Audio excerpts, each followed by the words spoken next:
All right, so a customer came in today saying that they were driving down the highway, car started smoking and smelling of burnt electrical, and they pulled over, vehicle wouldn't start. So I get in it, vehicle cranks, still no start, got no spark coming from the coil pack here, so we went ahead and found power and grounds here, so we went ahead and replaced this, still no spark. But then the car started smelling a hell of a lot like electrical. And then we came over here on the driver's side. This is right where the computer sits, and you'll never guess what we found. Look at that connector. Somebody let the smoke out of this PCM. See, these things have a lot of smoke in them, and you can't let them out, and this is what happens when I let them out. No, just a joke. This is a shorted computer.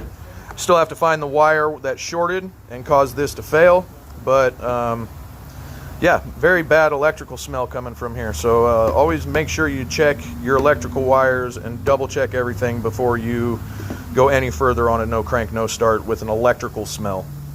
All right, like, share, and subscribe. Thanks, guys.